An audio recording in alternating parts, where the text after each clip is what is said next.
Creo que una pregunta interesante es, más allá de los espacios históricos de la movilización afromexicana, particularmente en la Costa Chica, ¿qué pasa con la identidad afro en general en las personas jóvenes? ¿Y tú qué piensas que se puede hacer, no sé, como para fortalecerla, ampliar la noción, hablar del tema? Ok, hay varios temas para hablar de juventudes o de lo afro y de la identidad, ¿no? Primero voy a explicar qué es chilampaneco.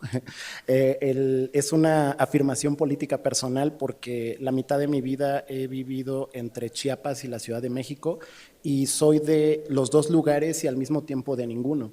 Entonces, cuando tú le cuentas tu historia a una persona y esa persona te dice que solo eres de la Ciudad de México o que solo eres de Chiapas o que solo te gusta una cosa para comer o un estilo de música, a mí se me hace una forma muy interesante, aunque compleja y al mismo tiempo violenta, de minimizar la identidad de una persona a una sola etiqueta.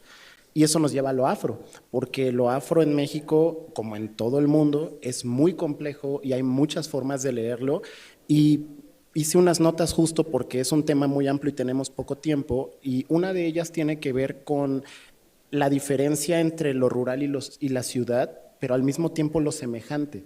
Porque hay una frase que me pongo a pensar que tiene que ver con los privilegios y es, ¿qué tan privilegiado realmente es una persona cuando es afro y más cuando es visiblemente negra, no importa en qué contexto vivas o en qué país estés, ya que me ha tocado estar en posiciones, en instituciones, en espacios académicos en el que se cree que solo por el hecho de estar en un espacio urbano como la Ciudad de México, instantáneamente estoy en un lugar mejor que el de lo rural. Pero ambos lugares tienen sus pros y sus contras y sus propias dinámicas. Y eso nos lleva al tema de las juventudes, porque ¿de qué manera estas juventudes estamos y están accediendo al conocimiento? ¿De qué forma lo están replicando o de qué forma lo están trabajando? Hay un elemento que me gusta hablar mucho que tiene que ver con cómo hacemos el lenguaje universal y tiene que ver con que en espacios como estos de repente tenemos pláticas muy buenas, y no es la primera vez que lo digo, pero solo nos ven 10 personas, 20 personas, 30 personas y la mitad de ellas son amistades. Entonces, ¿cómo hacemos para realmente llegar a las personas a las que nos interesa que nos vean? Porque eso va a representar todo. En México podemos tener 1000 tratados firmados, estar suscritos a muchos mecanismos, tener muchas ideas o muchas voluntades políticas, pero en la práctica, si la persona que me va a detener no ha hecho el clic básico de que existen personas negras en México, no puedo avanzar. Y eso hace más lenta la posibilidad de poder complejizar las conversaciones, porque si yo quiero conversar y decir, fíjense que quiero hablar, no sé, de salud mental en población LGBT afro, no puedo ni siquiera, porque primero tengo de nuevo en un foro que explicar que existe la gente negra. Entonces, no estoy diciendo que sea el caso de este foro, sino que estoy diciendo que es una problemática en la que se presentan las juventudes, y lo que he descubierto es de que muchas personas más jóvenes que yo, ya sea por rango de edad o por idea o lo que sea, se están acercando a estos conocimientos vía las redes sociales.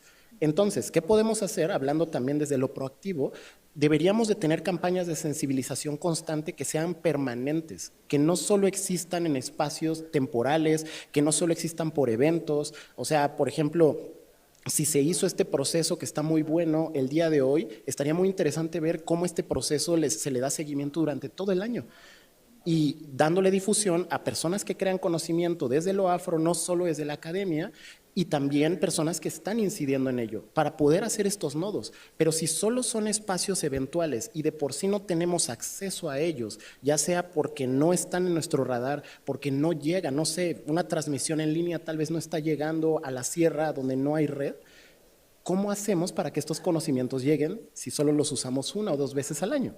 ¿No? Entonces, como que ahorita me voy más por ese lado, por cómo transmitimos el conocimiento y cómo lo generamos. Yo por eso utilizo mucho la comedia en mis redes sociales y cosas que tal vez para estos espacios serían incluso vulgares, pero que son las que en verdad están llegando. La gente sabe más a veces de un meme, de una telenovela, que de la lucha afro, desafortunadamente.